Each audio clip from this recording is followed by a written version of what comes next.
Hey everybody, we back again. Hello. Yeah. Okay. I'm Spencer, and of course we have our licensed clinical therapist, Naz. Dr. Nas. Yep. And this is the Different Spectrums podcast where we talk about movies, shows, and the mental health aspects that surround them. We also like to have some laughs, so don't take us too seriously.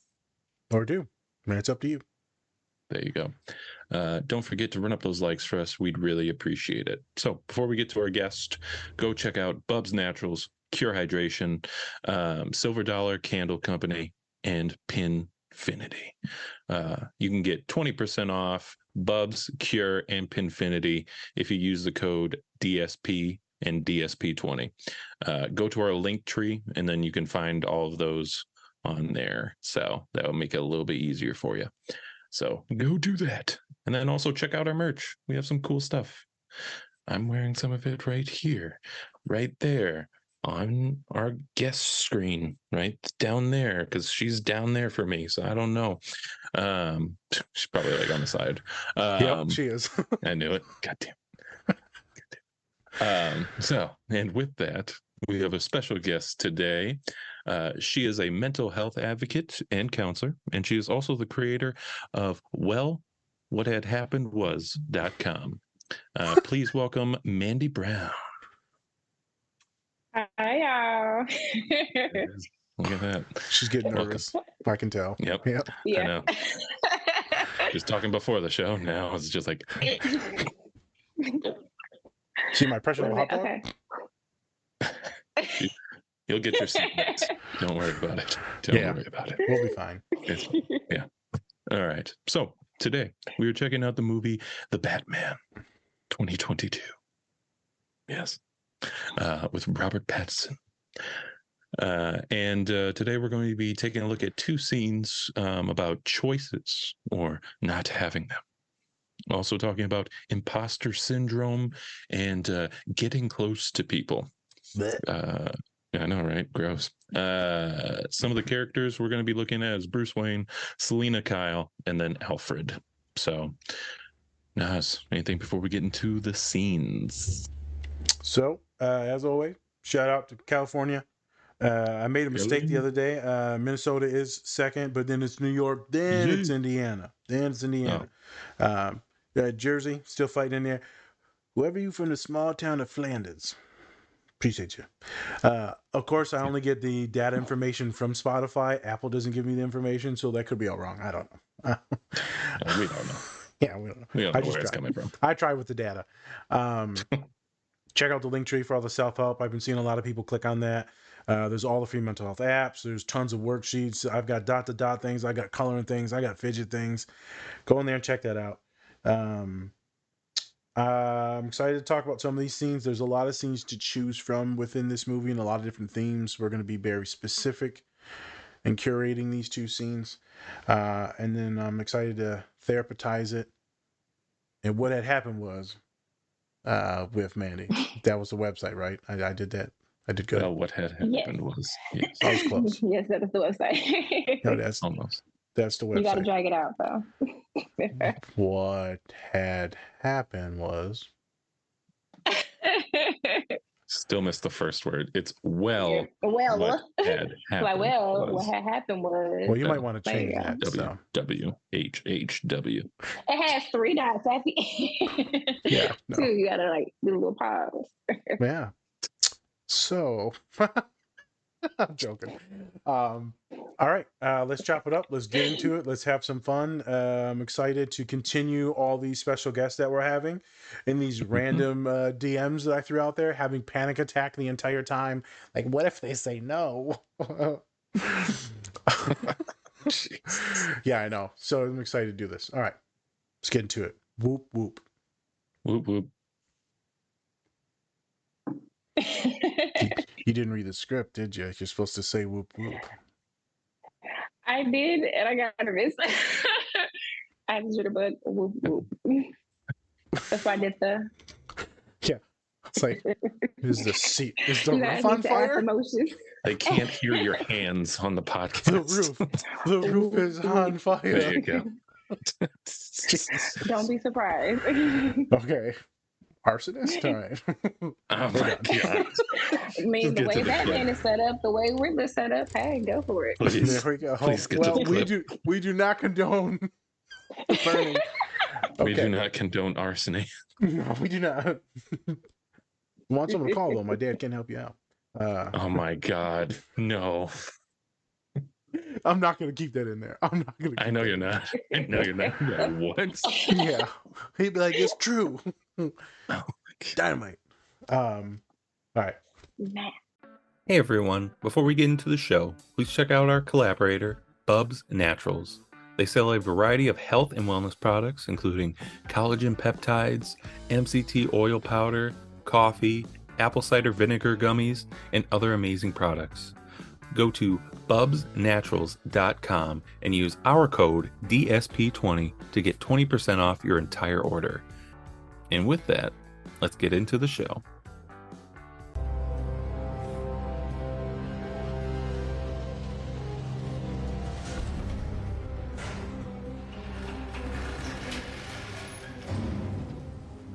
Cat burglar pulling another score. What? Wasn't sure I'd see you again. Yeah, well, things were getting a little hot for me, so... How could they do that to her? That piece of shit cop, Kenzie. Her body was in his car. I'm gonna find him, and I'm gonna make him pay. You gonna help me? Help you? Yeah, I thought you were vengeance. Your friend got involved with the wrong people. She didn't know any better. Maybe you should have explained it to her. What the hell is that supposed to mean? It means your choices have consequences. Jesus Christ. Choices?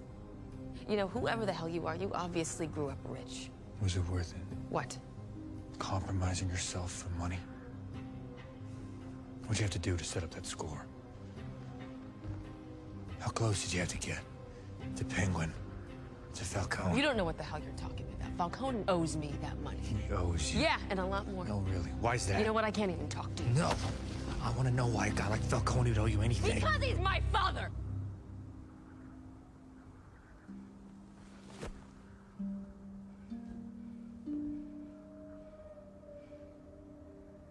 My mother worked at the 44 Below. Just like Annie. She used to take me there when I was a little girl. To the club? Yeah. I hid out in the dressing room while she worked. Used to see him there. He scared the shit out of me. And I could never understand why he looked at me the way he did. Then one night, my mother told me who he was. When I was 7, my mother was murdered. Strangled. Never found out who. Probably some creep from the club. Anyway, social services came to take me away, and he didn't say a thing. Couldn't even look at me. He owes me that money. I'm sorry. What is that? That's all right. You assume the worst in people. Which, well, maybe we're not so different after all.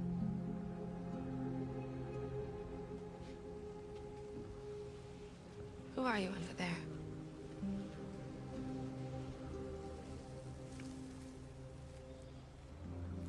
What are you hiding? Are you just hideously scarred? Yeah.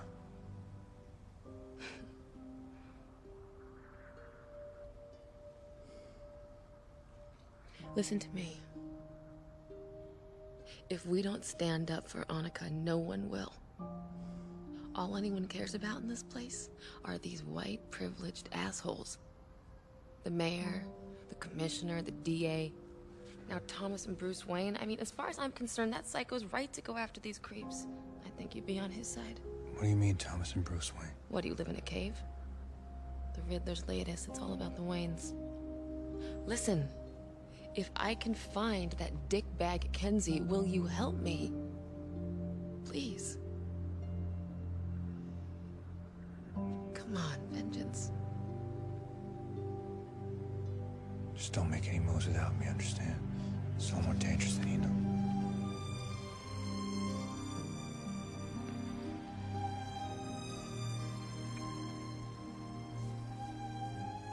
I told you, baby. I can take care of myself.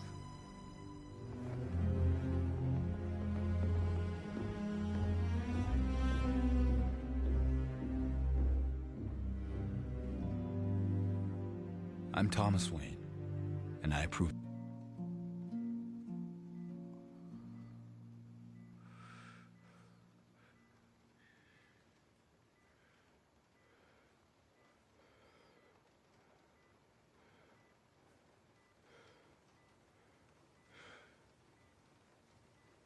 You lied to me.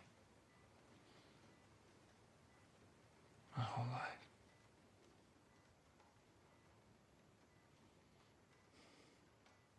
I spoke to Carmine Falcone. He told me what he did for my father. About Salvatore Moroni. He told you Salvatore Moroni? And my father killed. Why didn't you tell me all this? All these years I've spent fighting for him, believing that he was a good man. He was a good man. Listen to me. Your father was a good man. He made a mistake. A mistake? Get a man killed. Why? To protect his family image. His political aspirations. It wasn't to protect the family image, and he didn't have anyone killed. He was protecting your mother. He didn't care about his image or the campaign, any of that. He cared about her and you. And in a moment of weakness, he turned to Falcone, but he never thought Falcone would kill that man. Your father should have known that Falcone would do anything to finally have something on him that he could use. That's who Falcone is. And that was your father's mistake. But when Falcone told him what he'd done, your father was distraught. He told Falcone he was going to the police, that he would confess everything. And that night, your father and your mother were killed.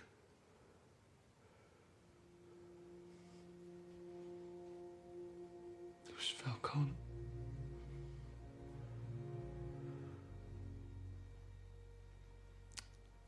Oh, I wish I knew for sure.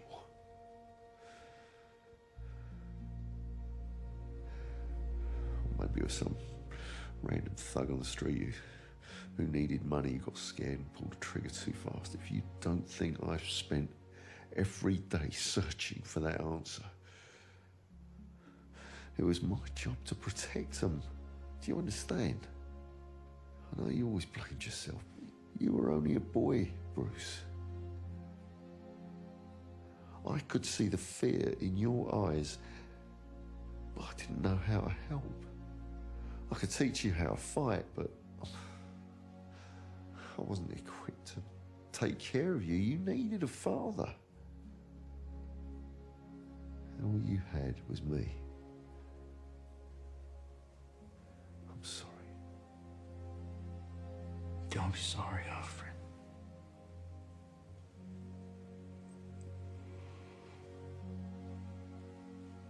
God.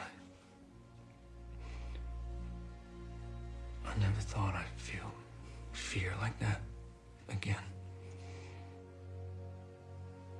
I thought I'd mastered all that.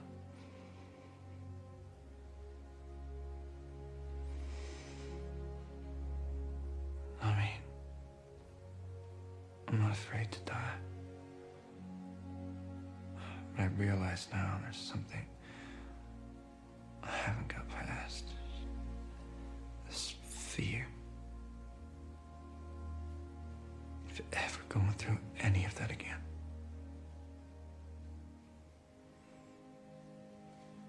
losing somebody I care about.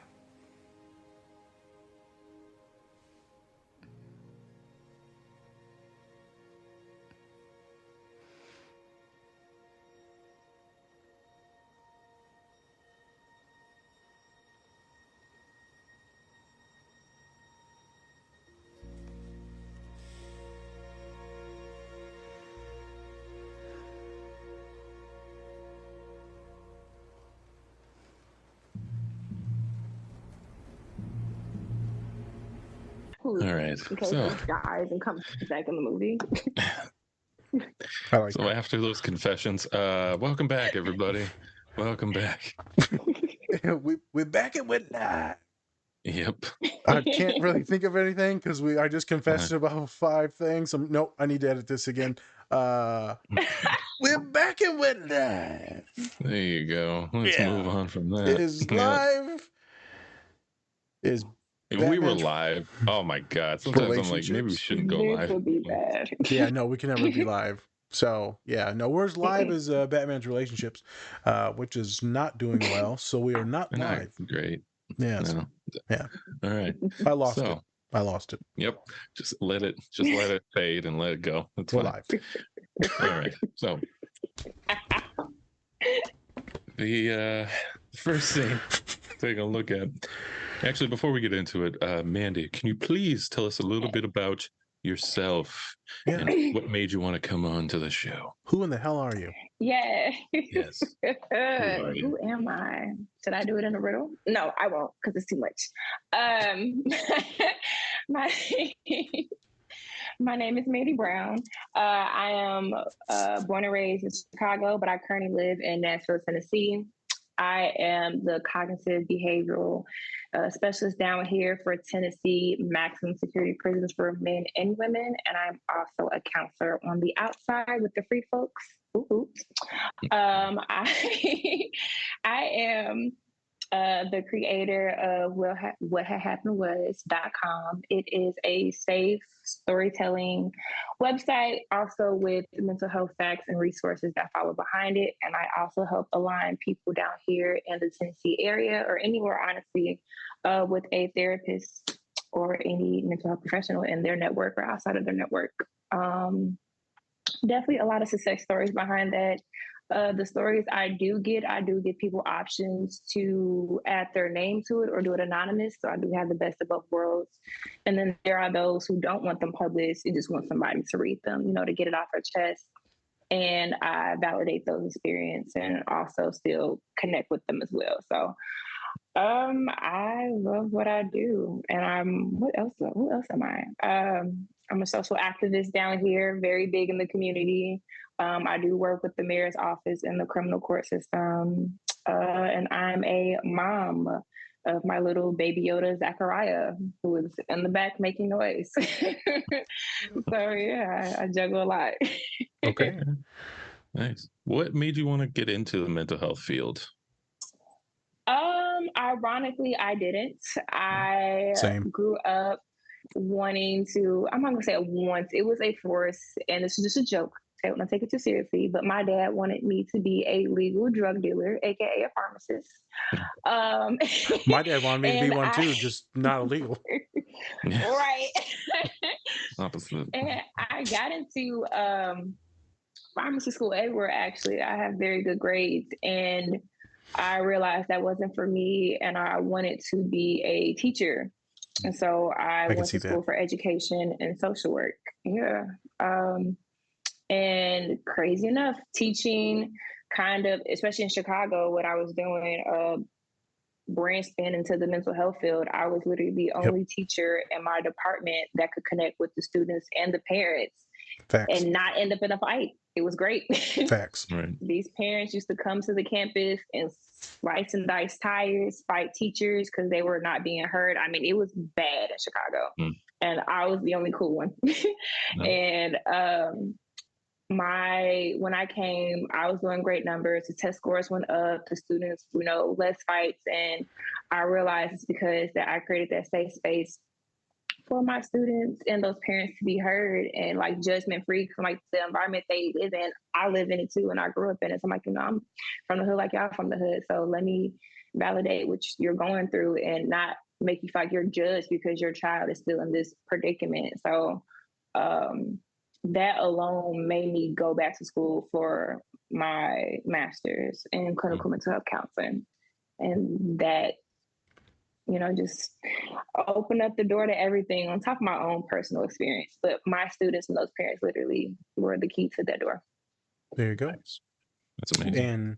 And maybe if you want it, not that you need it, but if you want it, future Dr. Brown. So we'll see what you decide to do moving forward.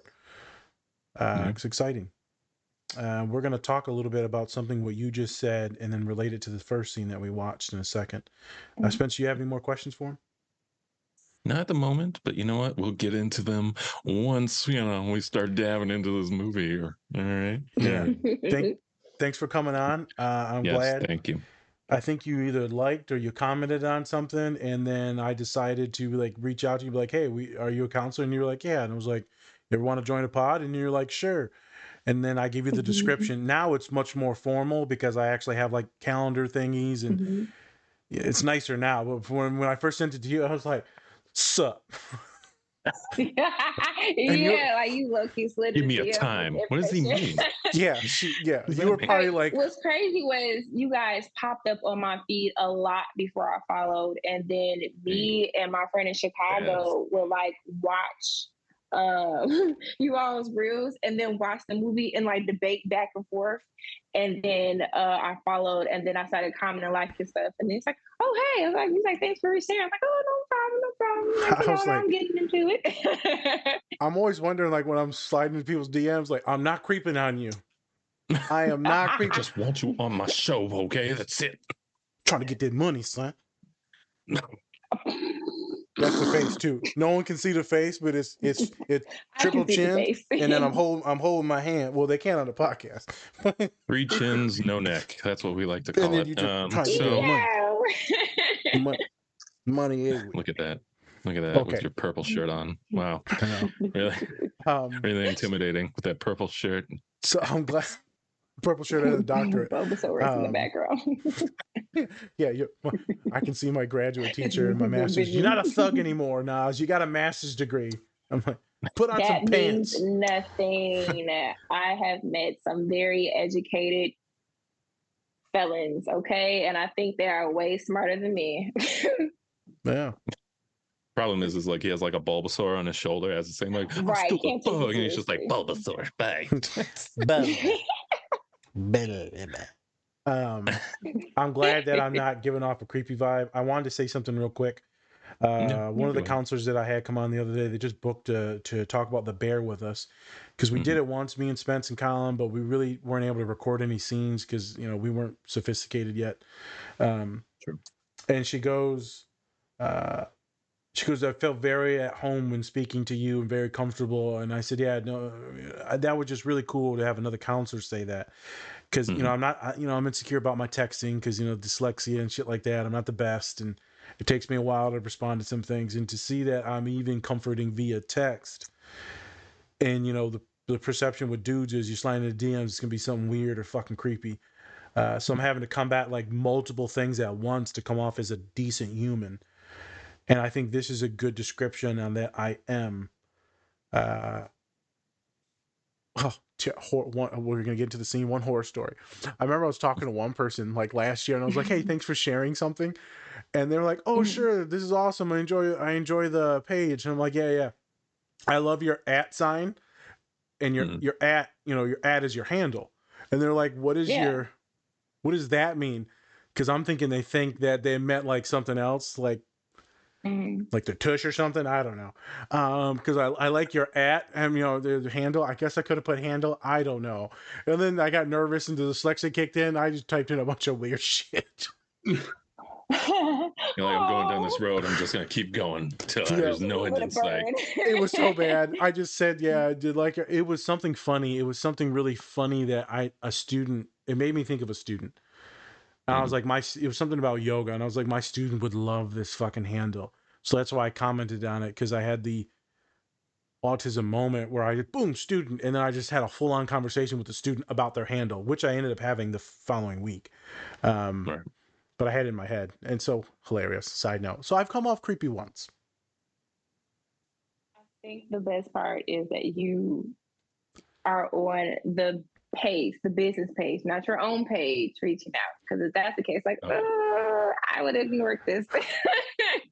That's fair. My name's I get a lot of DMs on a daily basis. I'm like, we're gonna gross. Yeah, no. My first name's Charlie, the last name's Wilson. How you doing? Charlie Wilson. What's the song? First name's Charlie, last name's Wilson. Do you mind, girl, All right. if I On take that you note, out? let's get to the movie. Get to the movie. Yeah. Jeez. All right. So this is a new iteration of the Batman series, starring Robert Pattinson. And in this first scene, we have Selina and Batman talking on top of a building. Before Batman had Selina go undercover with like a contact that let him see and hear everything. And so after that, now they're on top of the roof, and she's talking about choices and how Selina reveals that Falcone is actually her father.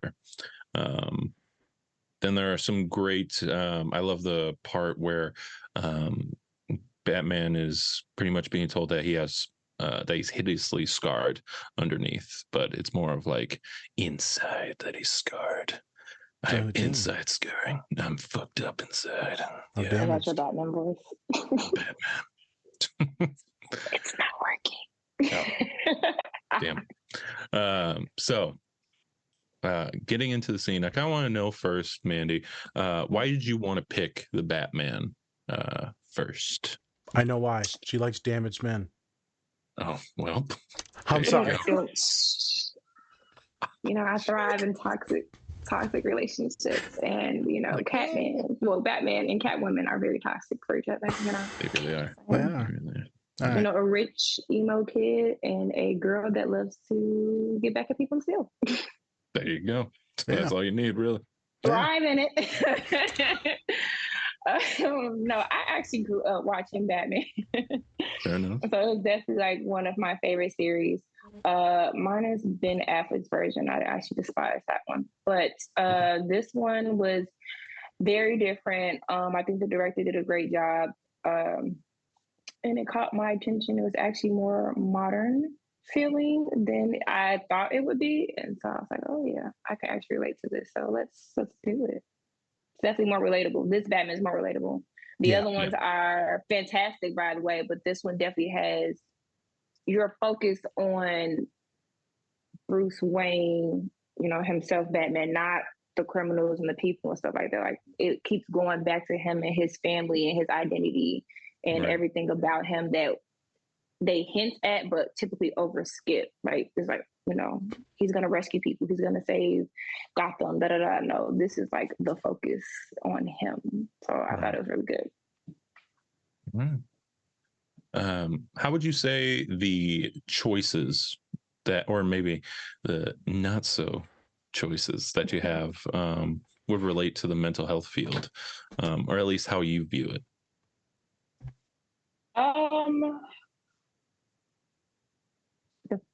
Well, here we go. Let's define choices. Okay. Are you speaking of the choices that he made or his family made on behalf of him to create who he is now? So it's like, which choice?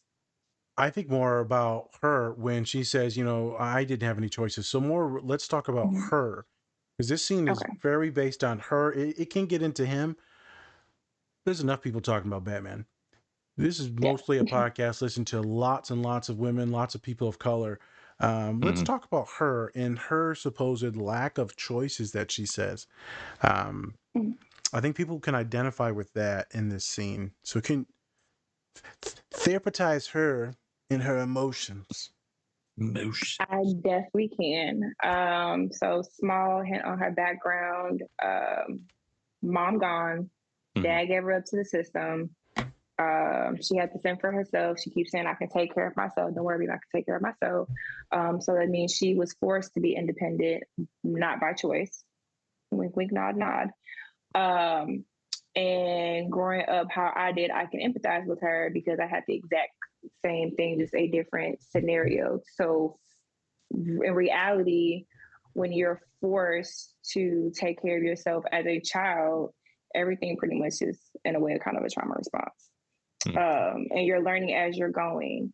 And so her saying that she didn't have these voices, she really didn't. It's not like she could turn back and say, well, I can get some money and pay for this, and someone's going to take care of me, or a cousin's going to come pick me up, and blah, blah, blah, blah. No, she was forced to be in a system that she didn't have to, but, well, of course she had to, but if her dad wasn't shit, but she didn't have to. And she grew up from that. Everything she learned is basically from the streets. And so she was telling him, like, you have these choices. You had these choices. You had a platter. I didn't. So don't look down on me or judge me because my mindset is not the same as yours. Right. And it's like, boom, in your face, Batman. Yeah. So that scene probably for you was like some representation in some ways. For sure. I mean, especially as a counselor down here, I think when I was in my internship, I had a rough first month, and I was the only Black woman at that practice. And honestly, I was probably like maybe one of three in my program at that time. And so, and I'm non-traditional student. I'm a single parent at the same time while I'm in school. And so the other interns like, well, I can be here all hours of the day and blah, blah, blah. I'm like, well, I can't. I need a set schedule. I have to work. I have bills to pay. I have daycare to pay for. And I would still like go to work, but tune into my trainings. And for that, my supervisors used to look down on me and felt like I wouldn't be competent or be able to catch up or follow along because others were there while I was doing part of the stuff virtually. And I'm like, no, I'm more than capable of doing this. I'm beyond capable. Like, don't look down on me because I'm taking a different route than the other ones that you hired on. If anything, in my mind, I'm probably better than them because I can relate to the clientele that they have and they can't. So yeah, for sure. I thought Selena was a badass. I was like, tell a girl. I think a lot of people relate to her in that moment, although a lot of us are marginalized or grew up in tougher systems, less choices. So you just have to, we'll get into the next scene, but you just play the cards that you dealt in life, and some of us dealt really shitty hands. We don't get to choose what gender, what orientation. So we don't get to choose our skin color, what country we live in. And so my clients will report why I think so hard. Is it always going to be like this? And life is tough. And you come across people like Batman that are privileged, and obviously he has a ton of shit because he's an orphan. And that's the point that you brought up, is that he now has, you see him softening as he hears her story and sees that she is also an orphan. I don't think he would have softened without that orphan part that you brought up. I think that was a turning point for him. I think also he was attracted to her, so that was a thing too. There was also some badass vibes where he was like, cat lady. Well, maybe Catwoman, not cat lady. Cat lady's a different vibe. A lot of cat ladies on this podcast too. That cat lady. I mean, technically she was a cat lady. She had like 6 cats, and he was like, you got a lot of cats. There you go. Yeah. Like one of my And she's clients. a cat burglar, so that also helps. Yeah. Double cat. So many cats. The trifecta is, I had one client that said, I always taste my cat food before I get to the cat. And I said, I'm across. God. She said, I want to ask, but I won't. She said, you're judging me right now, aren't you? I said, I'm not going to lie. It's hard not to. Very hard judgment. Hey, one of my neurodivergent humans that are just like, hey, I want to know what my animals are eating. And I was like, I don't think you need to know. Not that bad.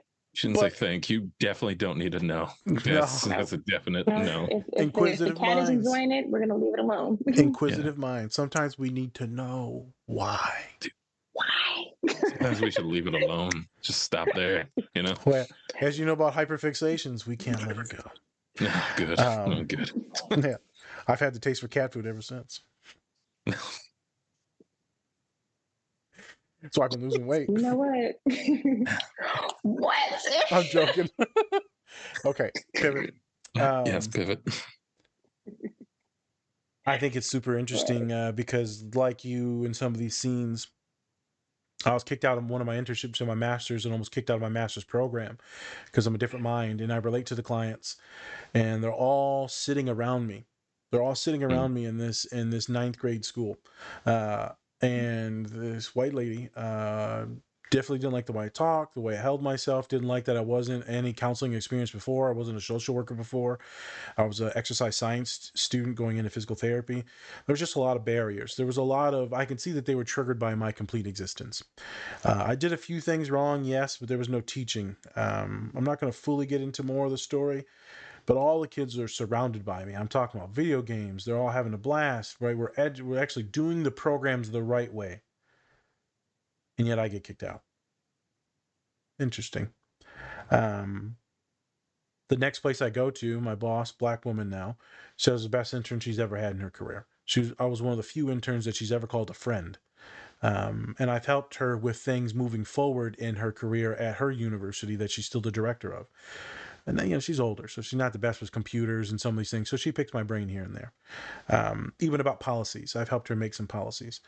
So it's interesting. You could be trash to some people or bougier people, and then you could be God's gift to others. This golden nugget of information, love. And so I'm going to go on a neurodivergent route. I know a lot of people of color want it. I get this. I know a lot of gay folk will get this. But a neurodivergent route is we will often be seen as less than.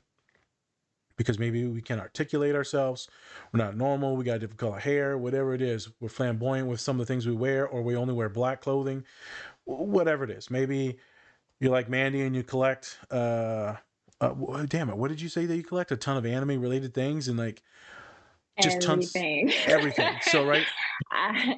Everything. I've had clients like you 8 that corners in our house. So all yeah, dedicated. I was like, I have baby Yodas. I have sunflowers. I have a Hunter x Hunter collection because that's my favorite anime. I have my One Piece corner. Like, yeah, it's chaotic. Whoever's my husband, if you're listening, get ready. Okay. And well, here's the interesting thing is that, and there's a Yoda. I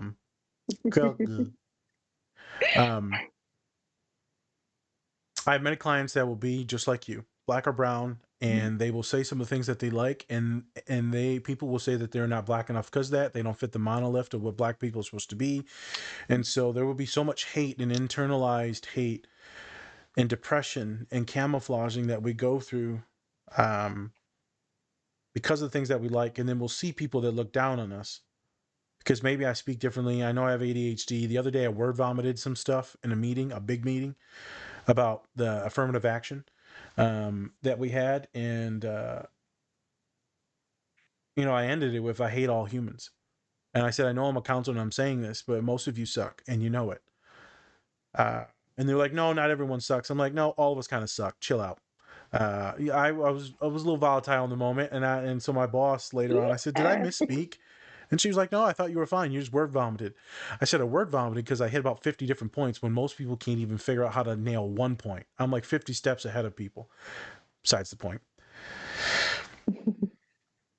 In that moment, I could be seen as judged or unintelligent, right? Different. And I feel like that's what he did to her. He judged her based on a lot of different stereotypes. Woman, slang, doing her thing in the club, maybe some other stuff on the side with drugs, Falcone, black, a lot of different stereotypes in there.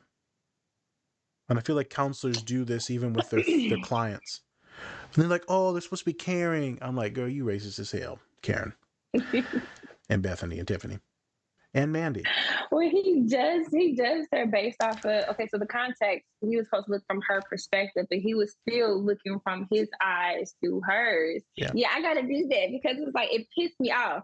If y'all can see my hands, it's moving a lot right now. She reminded me of my mama. Yeah. It made me mad because it's like you had the opportunity to see it from her eyes thoroughly, and you still was on your own mission, quote unquote, and forced her to do what you wanted. And then when she veered off, you were still mad. And even then you still judged her each time she looked at another person when you told her to look at that person. So it's like, you can't make him happy. So might as well do what you want to do anyway. I mean, that's kind of how I feel. Like, if I'd rather ask for forgiveness, even though I rarely do, than permission. I can't make you happy, so I'm going to do what I want that's the and please Catholic myself way. first. Catholic way. If you want a bike, you go steal it, then ask God for forgiveness. I don't know if I want to buy Sorry, it. Catholic listeners. Our Sorry. bad. Hey, I'm Catholic, so it's fine. Are you? No. I knew it. For what, you know, Batman, he knows everything. Like, right? His right is the right way. It's the right way. Did I say that correctly? White way? In his White mind, way. Right way? yeah, White way. White the way. legacy that he thinks his family left is the right way. I use that to be sarcastic because he sees it as very privileged way, which is the right way. But in his mind's completely polluted now because of the depression and grief. So is it the right way, or are you solely based on vengeance? Well, he is the Prince of Gotham, so. Yeah. I mean, that whole place at Gotham is like a shithole in New York. It is. I mean, I would also say he also, judges her because he sees people who commit crimes as like evil, and that he has to, that's who he has to beat, and that's who he has to get rid of, is people who are criminals. But then he also sees that, they're criminals because of their surroundings and what they're around. And so, they're doing what they have to survive. And, unfortunately, he has to make that judgment on them and finds out that, oh, wow, they're actually people too? What the fuck? This is weird. He doesn't see, even if they're people, in him, it's like either you're the victim or you're the criminal. Like, it has to make sense in his mind. There can't be any in between. Even in the beginning, if you saw like that fight scene with all those little boys, they're all little boys in my head, but those group of men and that one victim from the train. Like, at the end of the day, you're supposed to be saving the victim, which he did, but he ended up terrifying the victim, plus the boy who didn't even want to be there in the first place, and then the entire group. There was no in between. He judged them all the same, just spared the two. Right. And honestly, with that, though, he also helped one of the kids in there, though, that was thinking about being part of like that gang or that group of people that were going around beating people up. And so in some way he did help save them, but at the same time he was just like, you're a sickness. And you're like, oof, that's not good rhetoric. Yeah. And this is that. If you look at it, go ahead. Yeah. I was gonna say, if you look at it in a weird way, because it's popped up in my head, does he look at himself as superior or above everyone else, like kind of God, like to make that decision? Are you a villain or a victim, and how should I help you as such? Like, who gave him that power? And it could be power. But real quick, before I forget, Spencer wanted to do that scene that you just brought up, because it's about who do you choose to be with, and why do you end up choosing to be with them. So a lot of these kids, my kids, when I was working in Minnesota, they were coming out of Chicago and the South Side, not a lot of choices. One of my boy goes, I don't want to die like this. I said, what happened? He said, there was a drive-by and almost got killed on winter break. Come to my office, we start doing therapy, and he graduated. Where his friend that didn't come to my office, who was supposed to be mandated to come to my office, showed up once. I don't force anyone to be there. And then he ended up dropping out of school shortly after because he just could not get his shit together and get off the weed. It's too bad too, because that boy that dropped out just like his brother, and I loved his brother. But it was best for him to drop out. So back on track. Good scene there, his choices and the sickness thing. I think as a counselor, you get so used to seeing the same shit over and over and over and over, and you see the depression and the trauma and the assaults, and you're like, there's no joy here. Especially if you're doing a lot of intakes, like our normal regular guest, Vicky. You're doing intake after intake. You don't get to see anything good, no progress. You don't get to see them get to the next step and the next step. And so there's a lot of intakes in higher ed. And I don't get to do a lot of long-term treatment. I do, but I have to manipulate my schedule to get them in, which I've been in trouble for many of times, because I cheat the system a lot. So I said to the bosses, you see, you don't fucking understand. You're not seeing these kids. You don't understand these stories and stories. I go home someday and I hope that Thanos was real to destroy the world. Snap. I have those days when I say, and I just told you about how I get mad and said all of us suck as humans because it taps into something in me. It taps into some old trauma and stuff like that where I'm just, why aren't people better? I don't know why. So I don't know if we're deeply flawed or not, but whatever. But we know the answers to that. No, the answer is no. We can be better though. We can, but when we ask ourselves that question, that means we have expectations of thinking that people can be better. In reality, if they don't want to, the answer is no. True. And the good thing is I use my superpowers and your superpowers because we probably should have grew up a little different. By different, I mean we should have grew up to be worse people than what we are. Mm-hmm.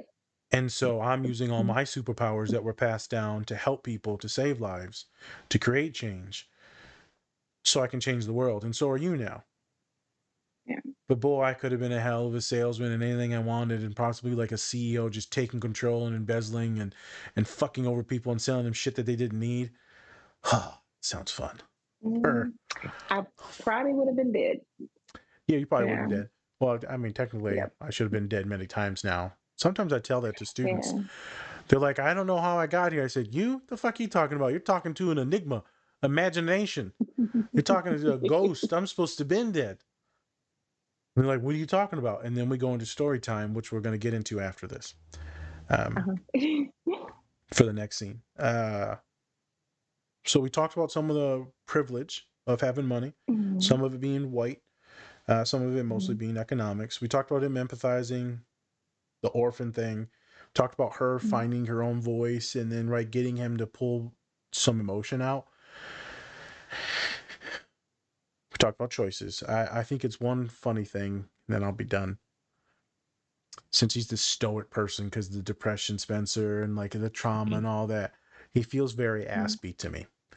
My little Aspie reserved Colin of the podcast. Right, if you put a Batman mask on him, he does it on Snapchat all the time. He'll do the Batman mask with him and his daughter, and I'm like, yeah, oh, that's Batman. He sent me an anime because that Snapchat that has that anime thing. Yeah. And he sent me his, and he was just shredded because he had a muscle tee on. It literally looked insane. I was like, oh, yeah, I'm gay again. Damn it. Again? Where'd you go last time? Right. Questions that need answers. He hopped out of the closet again. I don't know if they need answers. So I completely lost what I was going to say now. I got distracted by his bosom. Now you're just thinking about his muscles. Right. He went back to the other side. The other side. Jesus. It's fluid. Everything's fluid. Who says that? Who says that everything's fluid? Is that Aaron Rodgers? It's fluid. Probably. Yeah. It's great coming from him. Someone says fluid.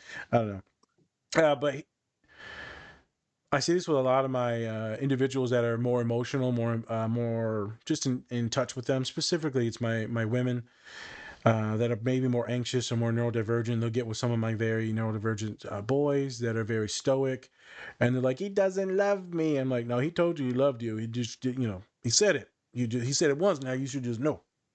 I'm joking there. That's not how we operate. I know. But for some of my neurodivergent men, we working on a lot of emotional intimacy.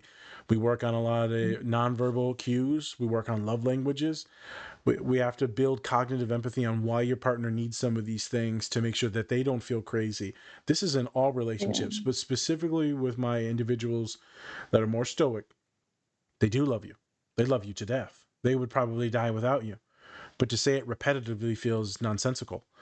And so we work on a lot of different things to make sure that their partner feels loved, doesn't matter what gender. And so I also thought about that, on how he feels very neurodivergent. This is a neurodivergent podcast, so I thought there should be some teaching in that scene. That if you're on either one of those sides, make sure that you're empathizing and communicating with your partner to either pull out or understand. That way you can continue working together as a team. Otherwise, you'll just think that you hate each other and it won't work out. Okay. Yeah. I sucked. I'm done. Next scene. All right. So before we get into the next scene, here's an ad from one of our collaborators. Transition. Transition.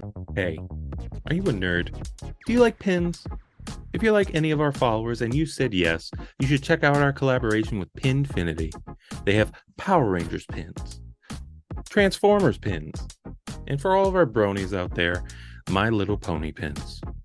Go check out our Linktree or use our code DSP to get 20% off your Pinfinity order today. Thank you for that ad, whoever it was. So, next scene. A little bit of backstory on it. The Riddler sends a bomb to blow up Bruce Wayne, but Alfred Jesus. was there, and then he gets sent to the hospital. Oh, that's right. Yep. And then it's revealed that the Waynes have a shady past. His mom, Bruce Wayne's mom, was in a mental institution. Me too. Found that out. Her parents were killed in like a murder suicide. Lots of drama coming from the Waynes, even though they're seen as like this, very privileged, very top tier ivory tower like family, right? And then it's found out that Bruce Wayne's dad, Thomas Wayne, teamed up with Falcone, but not really.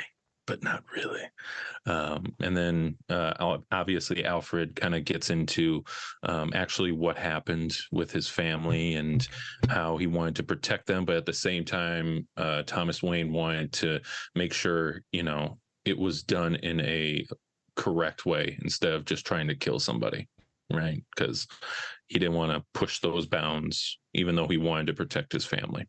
So now we're on to the scene.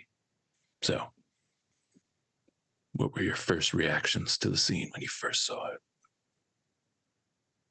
The first time, and the second time, and the third time. Let's say the more analytical side. Yeah. The first time. This is like really good. Like, oh my gosh. Like, why is Bruce being so mean to Alfred? Like, validate him. He was a good dad. That was my first thought. I mean, it's accurate. Alfred was a real one to the end. Yeah. And that's every what I version. thought. Like, thank you. Someone validate that for me, please. Because, like, at the end of the day, Alfred sacrificed a part of himself to try to be that father figure and carry the guilt that he was not there to protect or help the Wayne's family when they got into that situation. So it's like, right.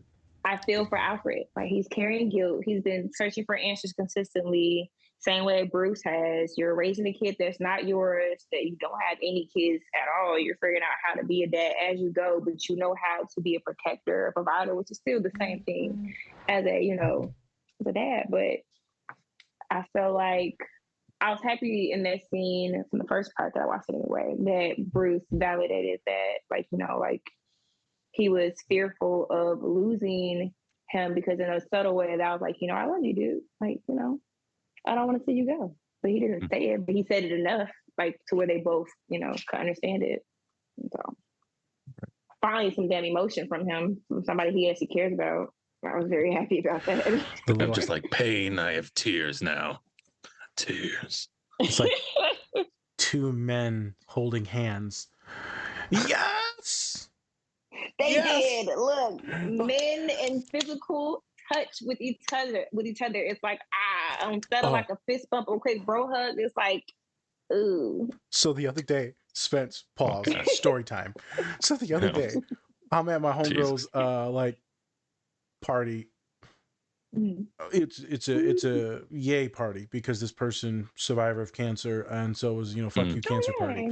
And so I was there with a bunch of the coworkers, and we're getting like, people are like, fucking women with hugs, like, oh, hug Nas, and I'm like, I'm pouring sweat, just goddamn it, we don't need the hug here, but whatever. So I do the thing, and then one of the homies is there, and I didn't want to hug anyone anymore, and so I patted his back and his stomach. He's like, No, It's so awkward. I was on the side of him. Instead of Like hugging this? him, I just literally just like patted him like this. Oh my! Were you patting him down? Let me check you, fella. Let me see. I feel like I Let me like see. Did he make a face? Like, what I are you rubbed his doing? shoulder kind of, and then rubbed his stomach kind of. It was. You're so. That's way worse than just a hug. Yeah, I have I no would idea just fist how it bump ended. him and call it a day, or like he do a fist and just shake the fist if I was gonna be awkward. I have no What you fucking. did was like I I've have no never idea. rubbed a man's tummy in I was my like, I don't want to life. hug anymore, and then I just rubbed him like a genie. I Well, don't know. that was like your head poking out of the closet. You're like, let me see here. Fucking social Wait, awkwardness. We get a little Uh, practice. I'm just like, fuck you How people did and you your do the hugs. coordination? Because I can't even do it. Yeah, it was Spencer. You would have literally died. You just would have been Yeah. like, I'm gone. I'm gone. If I was filming it, I'd be shaking the camera. Like, and in the comments, I'd be like, "Why is the camera so shaky? Do you not see what's happening here? I'm laughing my ass off." It was so bad. I have yet to bring it up to anyone. I will bring it up soon. So That's good. You bring it on the show. yeah, Right. yeah. Okay. Well, I'm just affirming all our neurodivergent people and socially anxious people out there. It's okay if you fuck it up. Okay. Yeah, can't get worse than that. Let me tell you. I just played in a man's bare-chested, hairy skin. I said that Ugh. wrong, but you know what I mean. That was worse than a hug. I would have just did the hug. Yeah, that was bad. Yeah. Or you could have like chest bump. Just playing in like a fresh meadow. Oh, I'm done. Okay. Oh my god. Oh, gross. It was the best time of my life. I'm joking. Of course it was. All right, moving on. Moving on. Yeah, Land get the into the plane. scene. Yeah. Land the plane. I have no idea where we're at. Okay, so let me ask a Alfred holding question. hands. Batman. There it is. Men showing. You're not getting back to that. We can't get back to that. It's not going to happen. Trying. No. We're Okay. trying. I know where we're at now. I know where we're at now. Okay. So the men and emotions. Yep. Yeah. And so I see that scene, and I wanted to talk to you about the imposter syndrome. I need you to. I'm going to do this sarcastically, so like, don't cancel me. I need you to preach about what is imposter syndrome.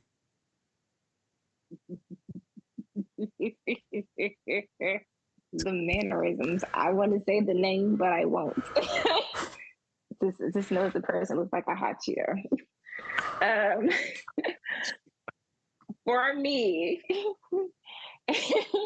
imposter syndrome is literally knowing that I'm more than capable and adequate, and I just self-doubt all up and down. I question, and it's like for a minute, it's not for like a day, but like maybe for like a small window of a moment where something will trigger it, and I feel like, am I capable of doing this? Can I actually handle this? Am I good enough? Like everyone else is doing this. Why am I not doing this? I start questioning my decisions, my choices, and I kind of like go in this shell and I like mentally sit there for a minute, and then it brings up my anxiety. So that's my imposter syndrome, and snapping out of it is kind of like playing a game, so to speak.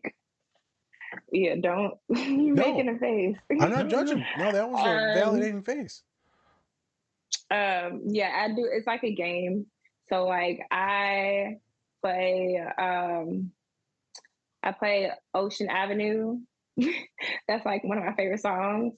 And then so it's like, I don't know how I came with it. I remember this in high school, but it's like, you fist bump your way through the through the anxiety and depression. So it's like it would just build up until it gets to like the chorus. It's like, and then all like my energy would come back. And then it's like, okay, now bounce it through. So I like start like, what is that? I'm not galloping, but we'll just say skipping for now. Mm-hmm. And it will bring like all the joy back or whatever. Like I feel like that was teenage fun again. And then it's like, okay. And then I start like replaying and repeating stuff in my head, positive affirmation, of course, and things that I do know. And then it like starts coming back to where like all those feelings go away. So it's just like a game, but it's not a game, but it's a game. So, Spencer. Yes. Hey, this is your co-host Spencer, and I'm bringing you a special message from our collaborator, Silver Dollar Candles. They have great scents to go with great messages, just like Best Dad Ever, True Crime and Chill, and my personal favorite, When This Candle Is Lit, Give Me That. You can also make your own candle and message that fits you. So go use our link in our link tree to get your order placed with Silver Dollar Candles today. I mean, not saying, I can't diagnose anyone, but this is neurodivergent bingo. We're getting close. Oh We're my getting God. It's close. because of the song? Some of the songs, Like visualization. one tick away. So I One mean, more Just song number. confirmation. no, it's not confirmation. You found a meditation, a visualization to force yourself into grounding. So this is what I work with a lot of my athletes. Yeah. If I would have known this, and let's say I was working with you when you're an athlete or in college, oh my God, would have made you a superstar in confidence. Your ACL, I can't fix that. So that's pudding. Yeah, that was enough. I had Yeah, confidence. this- I was one of the shortest players, but I mean, look, don't Oh, we would don't have come made up you on me. indestructible. Probably, you end up knifing someone, but you would have been indestructible. I'm sorry. Good. Yeah. I'm joking. See that right there, though. When someone tells you a story like that and grounding and getting confidence, it's a wonderful story that I could build on, because I can see the visual and I know what's going on. I probably would have had you show me the movie or the song or whatever it was, so I could see it in my head, so I could further predict on what you're seeing and then building off of it. Imposter syndrome is overwhelming at time. It can last for years. As I was telling Mandii, it will last after your doctorate. It will last with your clients. It'll probably was there with your children. It was probably there with family members. It's there with relationships. It is that little demon on your shoulder that's like, remember, you're not good enough. Remember that you can't actually doing this. You can't do this, and you're actually a fake and a fraud, and everyone will find out. As soon as you submit the paper, as soon as you send that email, as soon as you open your mouth, they'll know. He knows from Batman. He knows. That is imposter syndrome, and it is so loud that it can be deafening. And specifically with folks that are neurodivergent on the spectrum, many of my young women will doubt that they're on the spectrum. And they'll have imposter syndrome as soon as we give them validation of the diagnosis. It's not a thing, is it? Is it a thing? It's not a thing. I don't fit in this. Or the people, I'm not like those people, not like these people, where do I fit? I'm like, you're neurodivergent. And they're like, no, but it's just social anxiety and avoidant attachment disorder and personality stuff. And I'm like, oh, so it's all these 50,000 things, which is under the umbrella of neurodivergence. Got it. I'm like, yeah, so enjoy eating that cat food, but you're on the spectrum, kid. The imposter syndrome is funny. I remember when I had imposter syndrome about it. I said, well, this one person, this therapist said, it's not a thing. And I was telling my friend and how I like to lay on the floor. It's like, yeah, autistic people love laying on the floor. It's grounding. And he's like, that's a thing. And I'm like, what? They're like, yeah, laying on your tummy. I'm like, oh, so that's why when everyone's like in a gathering in a house, I just lay on my tummy on the floor, and people are like, what the fuck is the big guy doing on the floor? It's comfortable. Yes. So there's imposter syndrome around many different things. It could not just be your skills and talents and your abilities, emotions. It could also you just be neurodivergent. I was case study time. I've worked with some awesome humans, and I remember one human, badass. I can't give away any descriptors, but they're president at this facility, and not many people like them get this position. Person of color, woman, strong black woman, and so they go. I was sitting in this board of directors meeting from all these directors around the Midwest, and we meet in this place. And I walk into the room. I never met anyone more confident in my entire life. And she said, I walk into this room, and it's all white folk. And I'm just this little chocolate girl walking inside. I said, what? I said, why'd you reference yourself like that? She said, that's how I felt, like a little little girl walking in with all these faces looking at me. She said, I froze. All the shit you've been through, you froze? Couple weeks, she went to the next board of directors meeting, or directors meeting, president's meeting, whatever the hell it was. And I said, how'd you do, kid? And she said, I fucking knocked it out of the park because I'm a badass bitch. I said, there we go. There we go. Yeah, she is amazing. I'm always amazed by, I was always amazed by the individual. But then when they said they just turned into this little kid, that imposter syndrome is something else. When you find yourself in a room you're not used to being. A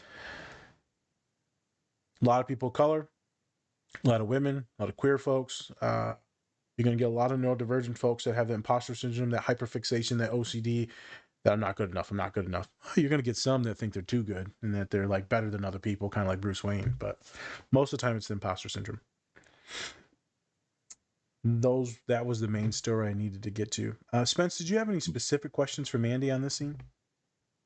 Yeah. So I would say that how does Bruce Wayne's mother mental health issue and her attempts to kind of cover it up, or his family tries to cover it up, how does that really resonate with his own struggles with identity and also mental well-being? Well, the biggest thing, he didn't know. They kept all that a secret. And I feel like, even as a parent myself, when you hide so much from your child to become like this perfect figure, and then it comes to the forefront, it's bad. It's a shit show. They're gonna look at you completely differently. They're gonna question everything, like what was real, what was not real. Like, they have this image, this glorified image of you, and then they see the dark side that you choose not to show or even educate them on. And it's like, okay, well, who are you? But who am I? And for him, is that he had this glorified image of both of his parents, and never knowing that his mother even had any mental health issues, or even that, quote unquote, she was an orphan herself. It's like all this could have been avoided. Not the killing, of course, but more so a lot of his upbringing, if people would have stopped hiding it from him, just even little stuff, and giving him ounces of it when they know he would be competent to understand, it wouldn't have sheltered him so much to where he felt like he needed vengeance in another way. He could have defended his family name differently, you know. And with the Riddler putting him on blast, his whole family on blast, it probably wouldn't have hurt as much either. Like now he has to find his true identity, not just as Batman, but who is Bruce Wayne. And I really think the fact, I don't know, for me personally, like any issues that I have mentally, emotionally, I know that my child may pick up on it. So it's easy for me to educate and spot it in myself. And then when they do it, it's like, all right, now I know how to kind of handle this and how to address it instead of just sheltering it and brushing it under the rug. It's like, oh, you're fine. Nothing's wrong with you, blah, blah, blah. And my kid's having a whole anxiety attack. I'm telling him, you know, get up off the floor. You're okay. Like, your chest is fine. You're a boy. No, like, we need to, that's the issue. Like, we're not addressing these things. And Bruce Wayne is like a perfect example of people hiding shit from their children that should have been addressed or at least mentioned. And I'm telling you, that part of the movie made me mad. I'm sorry. Because I was with him. Like, you could see like his body just, like his chest was just coming out of his suit, like when he saw those images, and it being public to people that some people knew but really didn't know. And it's like, now we're all finding out together. It's like, should I hide? Should I stay in the dark? How do I help people now? How do I carry on my name now? Am I still the Prince of Gotham with my mom having these issues and my parents dying and them helping out a rat? Like, it was just too much for him. So this is my take on it. Interesting take that made me think of. And Pops will be fine with this. Pops doesn't like when I say certain things around family members, students. Back in the years ago, I said, you don't understand, because he thinks that people will judge me based on the things I may say about our past. And so it's happened here and there, but not too much anymore. But in the past, and they said, "You told him that?" I said, "Yeah." So I don't hide these things. I'm not ashamed of being poor or food stamps or some of these things that we may or may not have allegedly done. It is what it is. It's what got me to this point. And if it helps a student in this moment to see that I am not this pristine pedestal, this object to look up to, like a Martin Luther King-esque type of vibe. No, we're all deeply flawed individuals. And so I told this young man the other day, I said, I've done a lot of fucked up shit, homie. And yet I've been a really good person and helped you out not want to die. You can have two truths at once, that you could have been toxic and bad, and maybe I didn't have any choices or I had less choices. And so you play the card that you're dealt, and then you move on to a bigger and better life when you can do things and you're no longer controlled by the system. But people find so much shame in these things, and then they end up hiding themselves in that new mask of money and economic status and clout. When I'm like, Mandii, when you first came on, I said you can act like how you want to act. You can, you can hood it up if you want to, right? You can be a princess. I don't give a shit. You can Yeah. use your intelligence, but be whatever feels good to you, but also protect your image. And so, but people could get lost in that image. And I think it's good to let your children know some of these things. It's okay if they know any horror stories. But I am not a parent, but I won't fully advise on that. But it's good for people to not see you as this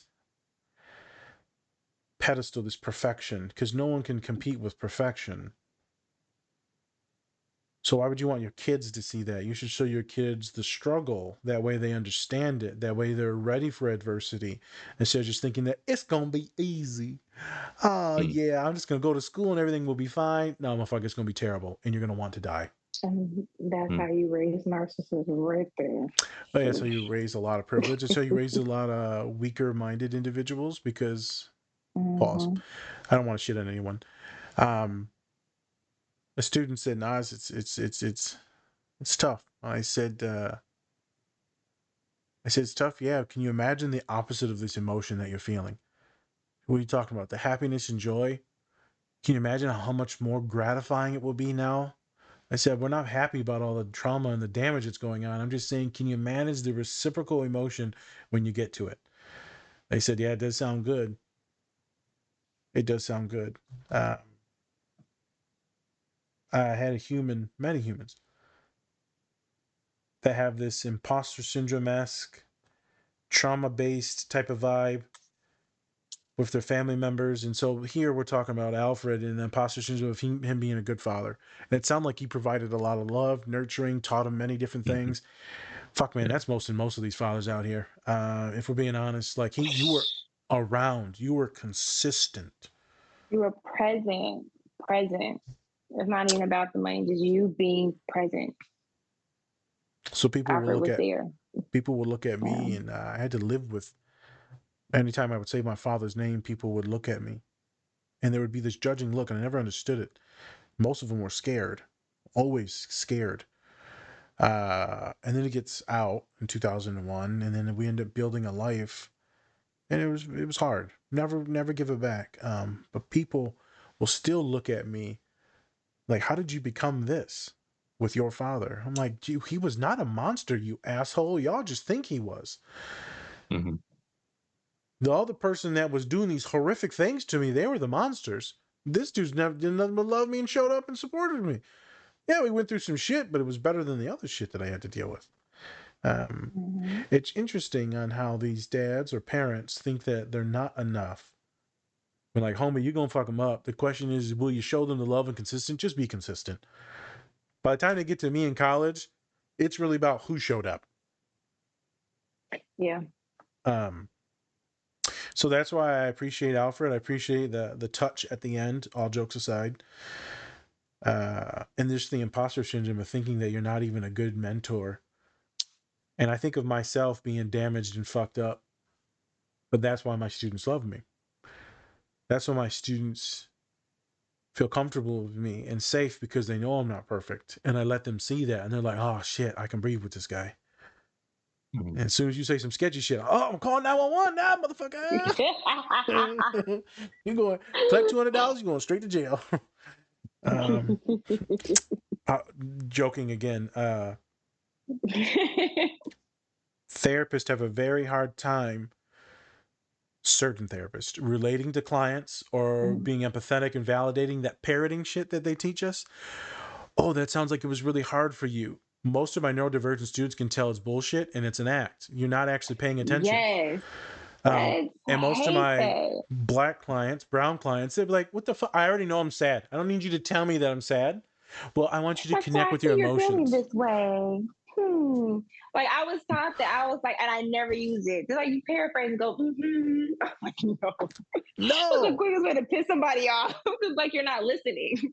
Yes, you're just saying some shit back. Some of my clients, my brown clients, people that have been through some shit, they want strategies, approaches. They want to be verbal Yes. jousted with. They don't want you to be like, I get it all the time. My neurodivergent clients is like, we didn't do anything. They just like listened to me. And I was like, oh, maybe you needed that.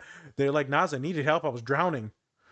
I'm like, oh, okay. Well, let me know if I'm ever too much for you, because sometimes I'll push too hard. Like the other day, I pushed pretty hard. I said, I don't give a shit about how you feel right now.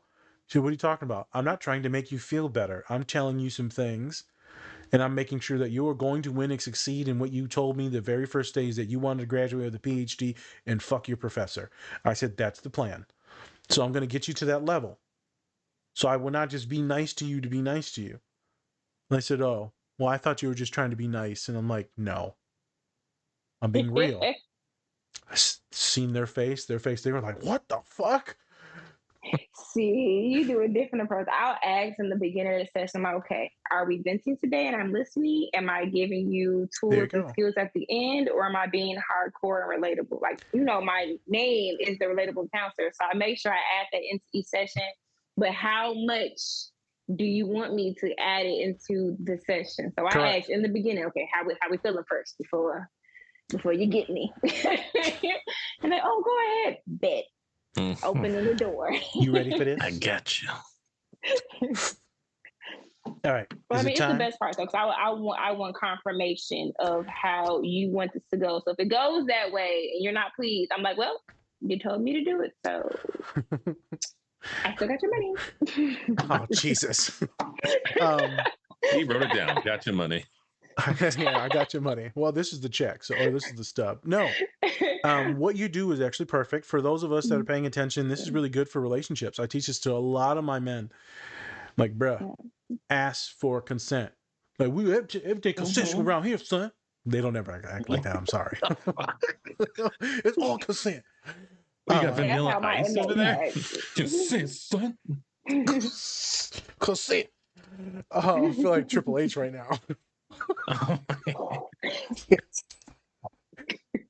No, is whenever you're with a friend, partner, right, is in their venting, be like, hey, do you want me to provide support? Do you want me solutions? Yeah. What is it that you're looking for out of this conversation?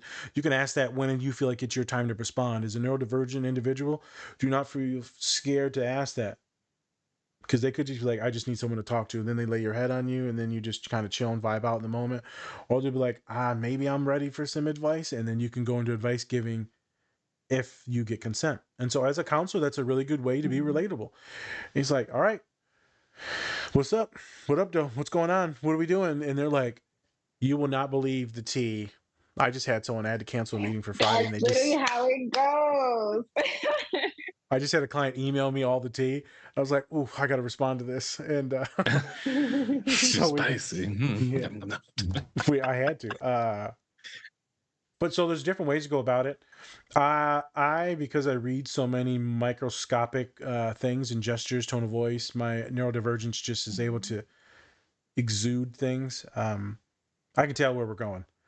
And sometimes I'm like, this is the knock on me, is that I will push us to where we need to go sometimes instead of where you want to go. Because there's a difference. There's places where they want to go, and then I'm like, well, you said you didn't want to talk about this, so that means that we need to talk about this. I'm like, fuck you, Nas, I don't want to talk about this. I'm like, well, so I guess we're done for today, or it's not that blunt, and my clients usually have a good bond and trust with me where we can go there. I love your approach.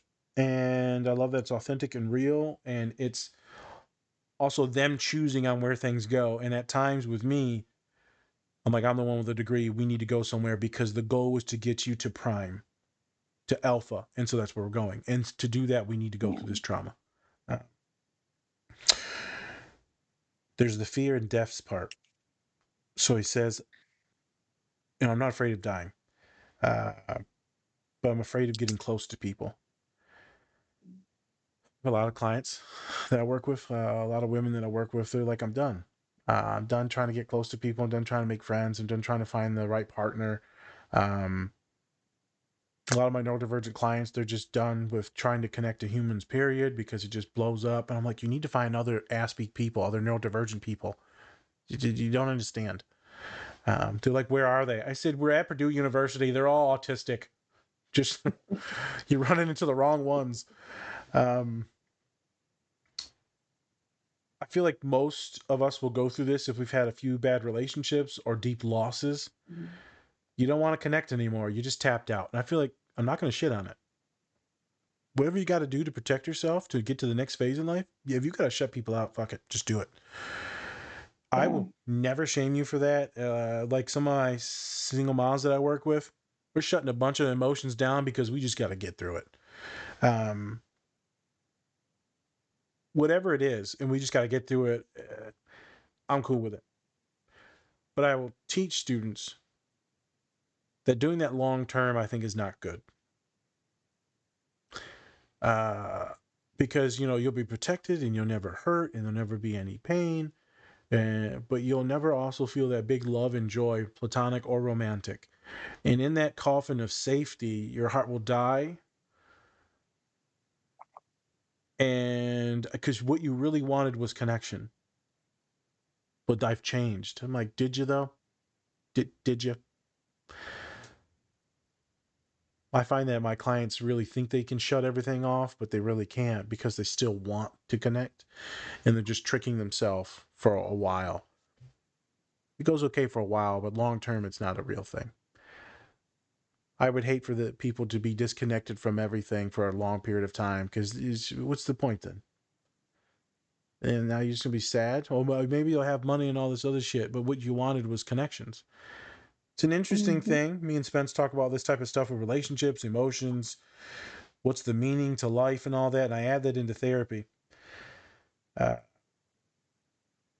so much rejection that we get as autistic individuals, so much rejection as being black or brown in white spaces. And you're like, fuck it, I'm just not going to connect with anyone. Last story, and then I'll kick it back to you two. Told my boss before I took this new job, Spencer, here at Purdue, I said, I don't want to talk to anyone at work. She said, well, you have to talk to people, Nazir. I was like, I just don't want to make any more friends. Like, I just want to do my fucking work and get out. She said, you need to go to the parties or the social things. Hence why I'm starting to do that stuff now, because like technically I should, but she told me you have to do it. That's how you play the game.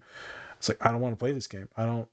Well, I mean, you might like the people, and I'm like, I don't need any more people. I have my people. She's like, we're going in circles here. I was like, yeah, well, fuck you too. It's not that it's social rejection. I just feel like I have enough, and so I cut others off, but I'm not cut off. I mean, Spencer, I sent you a Snapchat of me playing with Colin's baby on the internet, and it was 20, 30 minutes that we just played. I don't need anyone else. And so to other people, I can see they see me as very distant and cut off. But they're like, you're so loving and kind. We want you to hang out, but then you never do because I have enough. I don't want to hang out for your benefit. It needs to also be my benefit. And so I'm telling you, to many of you out there that are tired and burned out, it's okay to say no. Do what fits well with you. And you're like, oh, you're narcissistic. No. I'm protecting my safety and the people that I love. And I decided to be on Instagram chat with a baby for an hour today instead of hanging out and going drinking with people that I somewhat enjoy.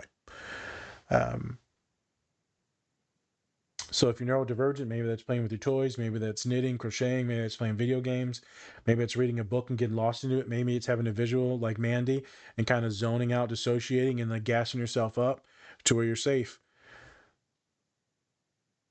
but don't let others' social norms control you. So I wanted to touch on that. And just not going cold, and then doing what you need to do to be connected, but authentically to you. Mm-hmm. So now I can put my list away. Mandii and Spencer. What? I'll go Spence first. Oh, what?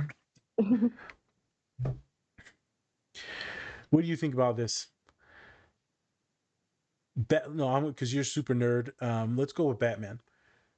Is Batman No. like this in all the movies where he's dissociating, kind of cut off with everyone? And if so, why is that?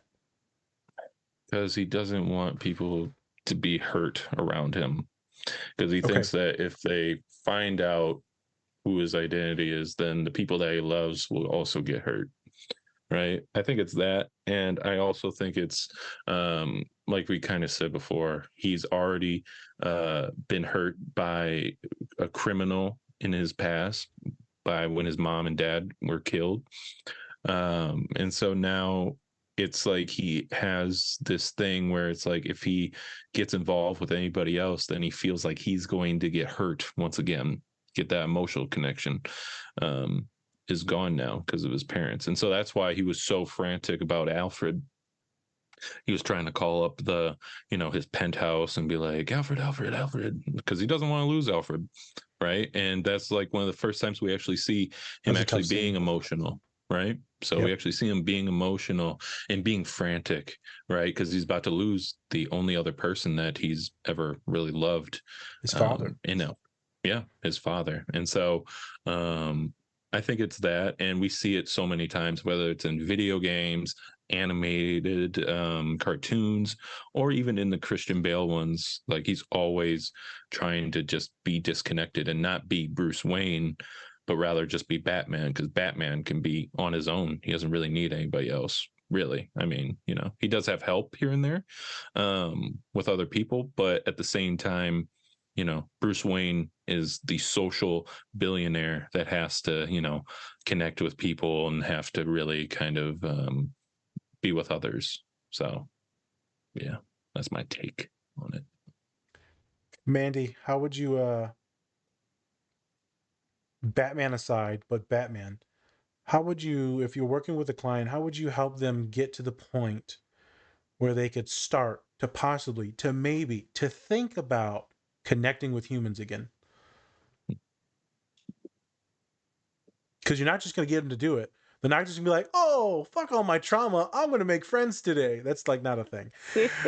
There's steps to it to possibly think about it. So if you were working with this individual, let's say some of the same case studies as him, deep loss, doesn't want to lose anyone again, how would you get them to the next phase?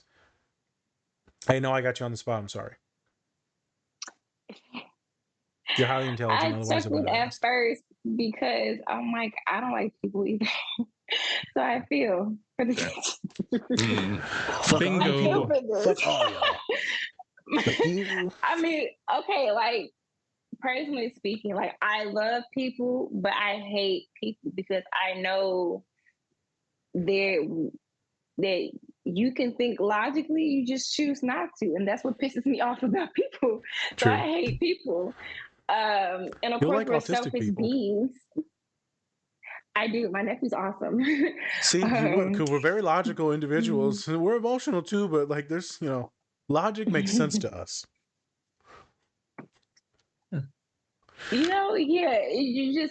You all's logic is logical. We pick it up differently. Yep. Or we pick it up slower. So it's like, oh, now I see what you meant. And it's like, I've been telling you it's blue. You're like, no, it's black or gold, like that stupid dress. The logic was blue. Man. Oh my God. Yes, I saw it. Yeah, he just got convicted of like murder. So. Oh, I saw that. Yeah. Yeah. It makes sense. Of his wife, who the dress was for. Dude was a sociopath posting that on the internet. Yeah. How did I miss this? Yeah, it's intense. Always comes back to get you. But for me, I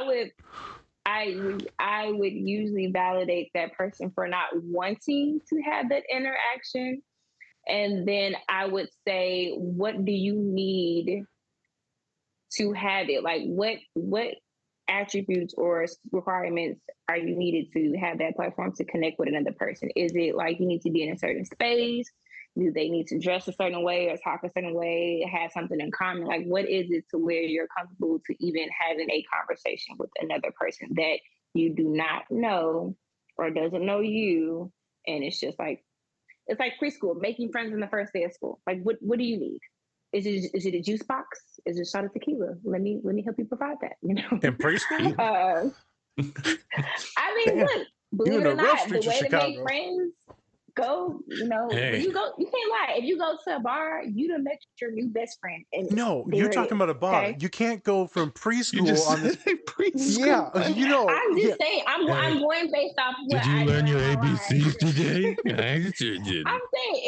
I'm saying that the metaphoric term was just like preschool, how you come in, you don't know anybody, but like, oh, you're my new best friend. What do you need to have that interaction? Well, you were. Is it a juice box or is it a shot of tequila? Is Yeah. it in between? You know, See, no. what do you need? Logically, you're mixing up the metaphor. All other neurodivergent people are like, what the fuck?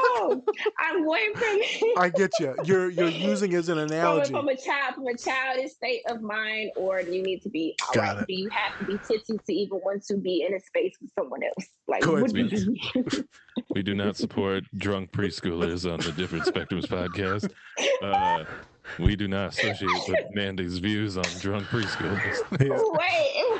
Wait, I'm kidding. I'm kidding. Can someone get drunk off of milk? Okay, I don't want to hear it. I'm just saying, should we need to get CPS over there? Her kid just in the background. Hey, That's why he's so damn silent now. Like, put a little He's drop. still watching Little drop. Mulan and having his almond milk. Okay. He's Yeah, crazy. sure. Kids Yeah, over there just vomiting. almonds. Yes. Kids yelling out, "Puke and rally!"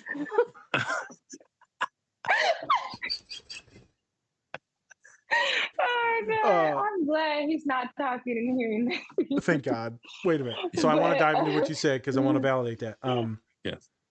But No, wait. I would validate them not wanting to have that interaction first, and then go into what's needed to have it, and then tiptoe into that space to where they're ready to have those type of interactions. So it's really just building confidence back into themselves first, and then Building confidence. I think before that, also, like you said, you got to find out what are your safe people, who are they, how can you tell. So that's when you work with clients. You know, is it black folk, is it white folk, is it brown folk, is it queer folk? So first you identify what population, and then it's in these interactions, what are the safety cues? Do they come off creepy? Is it the way they speak to you? Do they make eye contact? Is there any weird physical touch stuff? Do they get your funny jokes when you're being weird? Can you vibe together? And so when we were with our last human, me and Spence, Maggie, like I'm not gonna lie, Spence, that was it felt good to vibe with another human like that, and to know that they vibe with us like that, especially after all the things that we talked about and how, you know, we just don't vibe with people. It felt good to bring her joy. And to know that it was just a bunch of folks just having fun and neurodivergent. And she's like, well, don't take me mean or serious. I'm like, I'm not taking you mean or serious at all right now. I know exactly what you're saying and why. It felt good. So you have to find your people and find what are those little microscopic physical facial expressions, tone of voice, influx, you know, the time period between conversations and comebacks. There's so much that goes into it to find your people. But if I was working with you two knuckleheads, you know, Spence, I'd probably be like, okay, what are we doing? Well, we're going to find someone playing basketball, hanging out. And, oh, Mandii, I don't know about you. Yeah, you're probably going to be at a Comic-Con convention because you're like top nerd now. Damn nerd. Damn nerd. That, I mean, or go you. to a game. I think I actually, when I started going to like the hockey games down here, I started networking more and meeting new friends. And then when I would go to certain spots that had other like-minded business people, but who also can like drink or do cigars or whatever, I was like, oh my God, where have you been all my life? Cigars? I felt like me. Yeah, it's a what spot are you, like out here. 60-year-old white man? Undercover. My papi likes cigars. Oh, that's right. You said he's Dominican. Yes. There I you want So to go. make I picked up assumptions. We want one. to be like, Dominican cigars. Like, ugh. Yeah. So, but my dad smoked cigars all my life. So he said, when you turn 18, I'm gonna show you how to do it. I'm like, all right, whatever. And then he started like, oh my God, like, why do you like this? And then when I turned 21, I was like, oh, okay, I get it now. It's very chill. Have a little drink. Okay.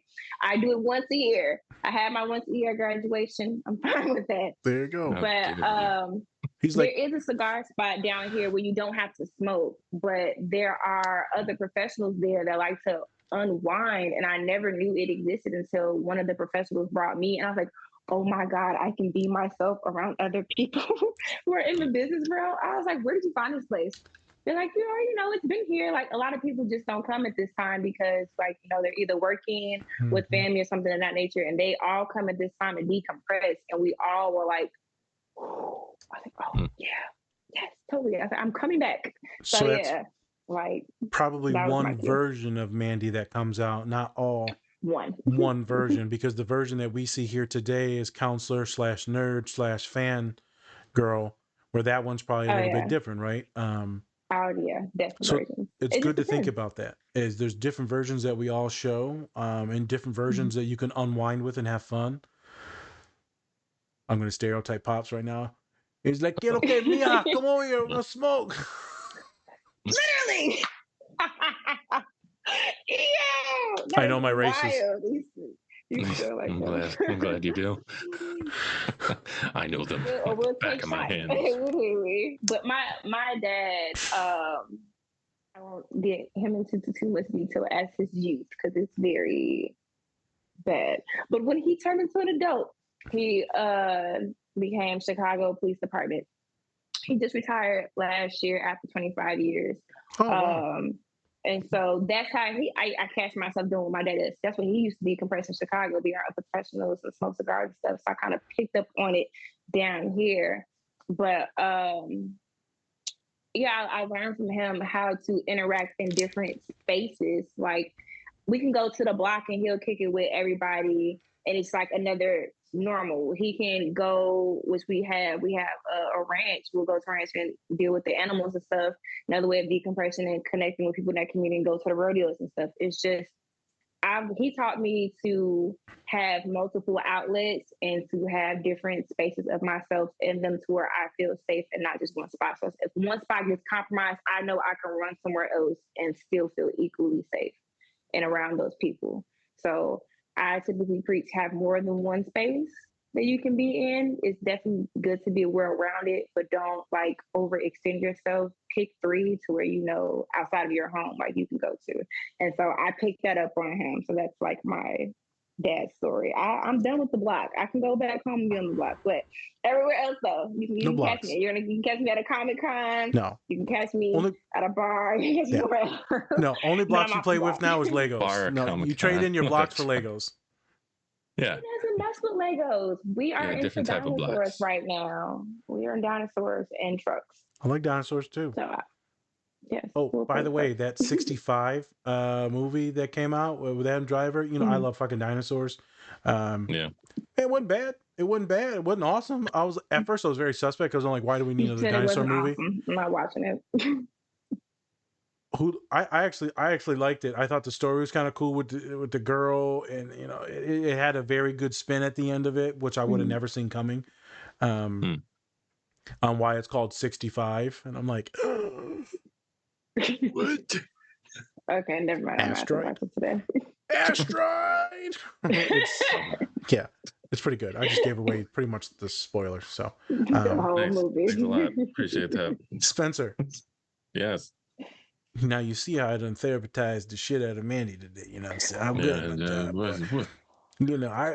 I try 125. Put in the mail. I'll take the money now. Pause. I think this is a really good topic. Real quick, and then we'll get out. Because we're talking about fathers, imposter syndrome, intimacy, relating to people, and then Mandii eloquently talks about the things that they picked up from their father and how to decompress, how to ground themselves, how to find connection.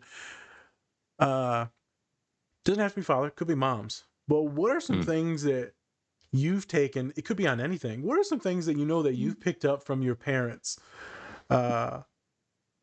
It could be good or bad. Good or bad. I said the good things, so say some good things. Definitely road rage. Just cussing out cars. My mom is so it's just like, what the fuck was that? I'm like, oh crap, I got that now. Um, definitely work ethic. My mom works her ass off. Yes. So I think I got that from her. Just put your head down and just start working. That's a good one. Any random little small that, things? Any like random little small things, nuanced things, not necessarily big things. I got her facial expression when I'm like pissed off. Yeah, she's just like, just that like anytime she's pissed, she just frowns. She's just like frowns. Oh God. Definitely got that. Yeah, kind of stuff like that. I mean, the thing about my mom is like she has like her own stoic kind of way. But I can always tell when she's like uncomfortable or something because she does like this smile thing where she's just like. Sometimes I do that too, where I'm just like, this is uncomfortable. All I've seen you do that. Yep. Yeah. So I get those kind of things. All right. Any quirks or any like trades, any like random things that you've implemented from them, like on purpose, or maybe I've implemented so many things. My father has fucking poisoned my mind. At this point, I don't even know if I'm like my own individual. I've mimicked so much. The other day, I saw myself doing this thing with my hands to get like the chip dust off of them, and I'm like, I've literally become my father. Oh yeah, does do that. He does. I'm like, what am I? Why does this feel so good? This is right. Yeah, because before you'd be like, oh my. I still do that. I wish I could just. No crumbs left behind. You don't know, but he has the dark saber. That's so right. He literally. I rule Mandalore. I'm not going to say what he just gestured because it's triggering, but it was funny. If only. No boy, we'll rule Mandalore now. So yeah, I guess it's some of that stuff. Definitely like the facial tics. I get a lot of that from her.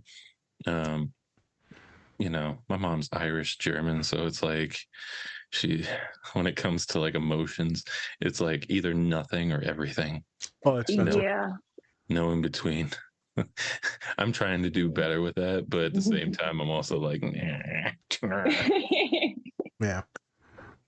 So yeah, that's kind of where I'm trying to get back into. With my dad, though, I definitely get his sense of humor, and his just like kind of quick-witted / I'm going to like talk shit like all the time.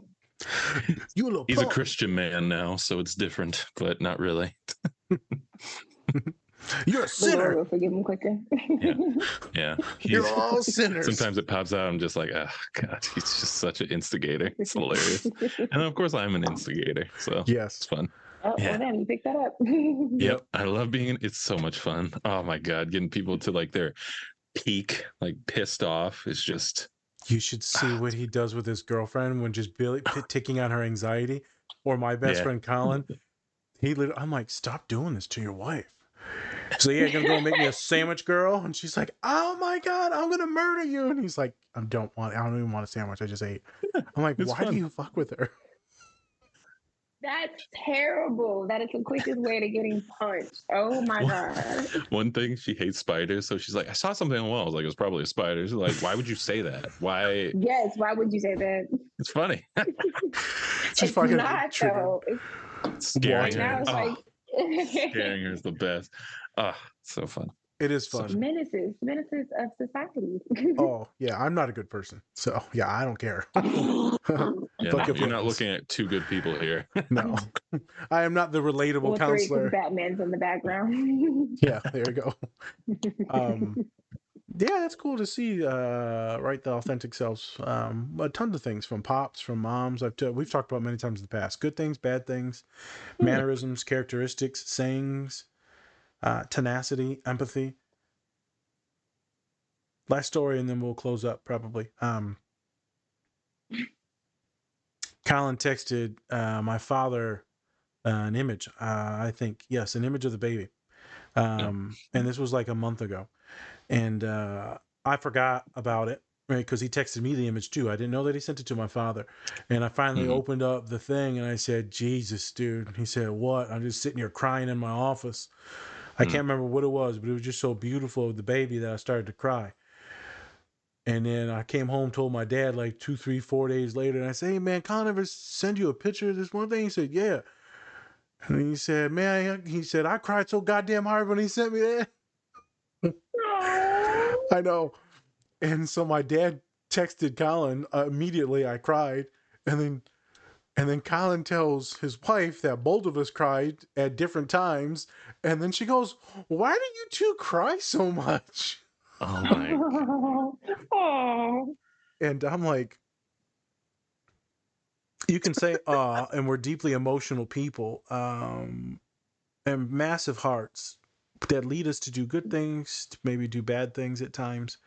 But when you've lived a hard life, and this isn't for everyone, and you don't expect to have any goodness or happiness at all in life because it's just terror, and then you get a nugget of love that you never thought you would ever see, your heart is literally destroyed in happiness.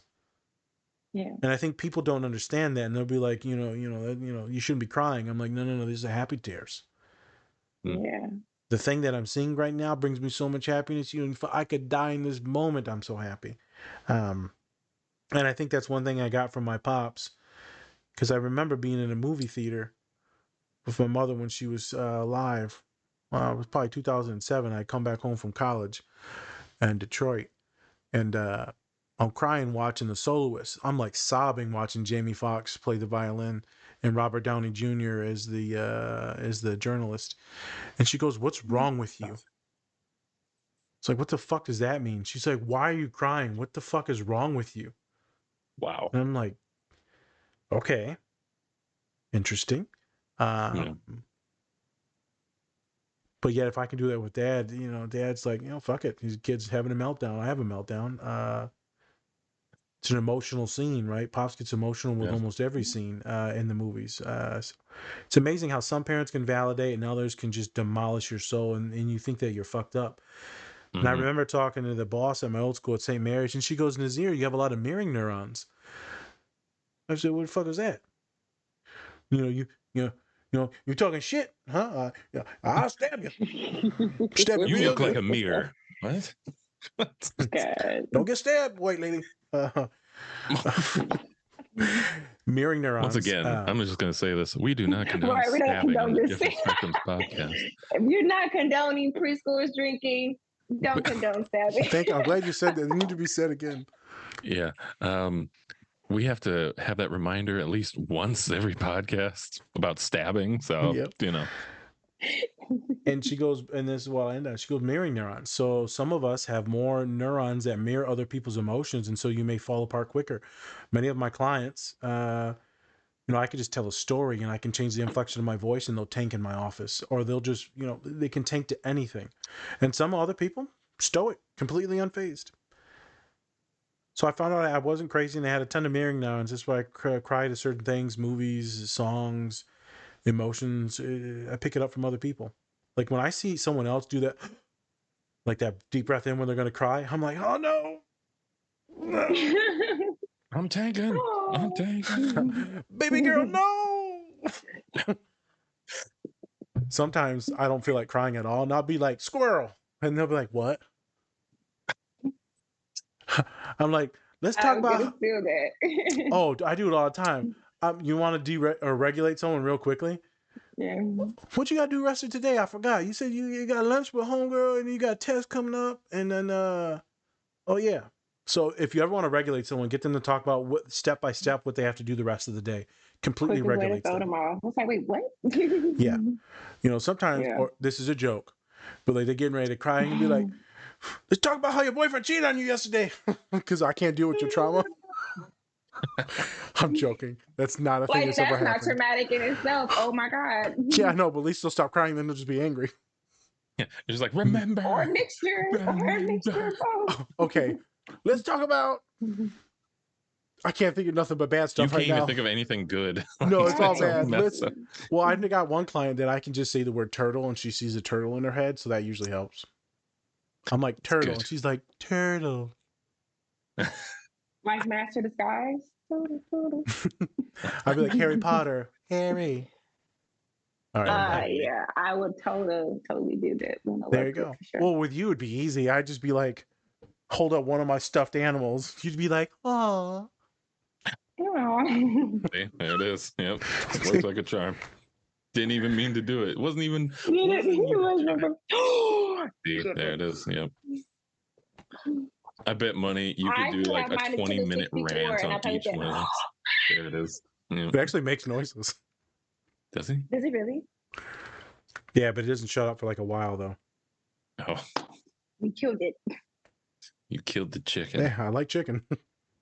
Let's make some It says crack press chicken. here, but it doesn't do anything. Because you killed it. With him in that movie, he was the star. Yeah, it was. Care what anyone says. Well, that thing won't shut up now. That's good. Just have a blaring chicken in the background now. That's good. Yeah. Well, I'm done with want all my great stuff chicken. and questions. If you want to finish and season us up before we go away in the oven, I don't know where I went with that metaphor. What the frick? Wow. But Okay, chicken? we don't also condone cannibalism. What next? I was just gonna say it's like a good frosting on the cake before Will you you give just stop it? Just- Will you just shut up? it. Would you like to baptize us? Sometimes I just need you to shut up, and you never do. You just keep it going. Any final words? Jesus Christ. Oh my God. Mandii, do you want to give off your last words? And then also, would you mind giving your socials, whatever ones you're comfortable with, website, things like that? Yeah. Yeah. Because that ended so wrong. We're Final words. I definitely enjoyed this version of Batman, because like I said, it actually focused on him as a person. It showed how reliant he was actually on the mask and the identity, to where that was his real self, to where he had to figure out how to be Bruce Wayne. And I love that switcheroo. Definitely can't wait for the next movie by this director. I mean, he's literally like legendary. Yep. I didn't realize until I looked it up that he made like Planet of the Apes and everything else. I'm like, oh my God, no wonder I like this movie. Yeah, So, Matt Reeves, what a guy. Yes, glorious. Chef kiss. My socials, my Instagram is The Relatable Counselor, and my website is www.WHHW.com, which is what had happened was.com. Don't make that face. I'm glad you shortened it. I'd be like, I can't type all I of this. I wasn't gonna do it. Originally, I was gonna just have those the acronyms for it. I'm like, they might think, what would Jesus do? So I'm gonna put the and then the rest, and then the .com. But on the Instagram, you can follow me on there. Click the link in the bio. It goes straight to the website. Also, my link tree. You can email me. I do have a business number to text. I'm a open book. Sorry. Is this how clients can book with you as well? And what state do you work in? I work in the state of Tennessee. You can actually officially start booking me come September, because I'm ending everything with the prisons August. My final day there is August 18th. I had to think about it. Okay. I had to prepare my inmates for me to go and walk them through that. That is definitely a process. I mean, I had 3 come in crying. So I know it's going to be a lot, especially for those who are not making parole and leaving within these next couple months. So I'm finding out a way to have communication without violating, because technically they can't have my number, or I can't come and be back and forth. Right. But you can write letters. I'm going to give them my P.O. box. There's nothing against that. But yeah, once I finish all those relationships and get everyone situated, then I will open up the private practice aspect come September 1st, and you are free to book me in the state of Tennessee. If you cannot book me, you can catch me at pretty much any mental health speaking engagement.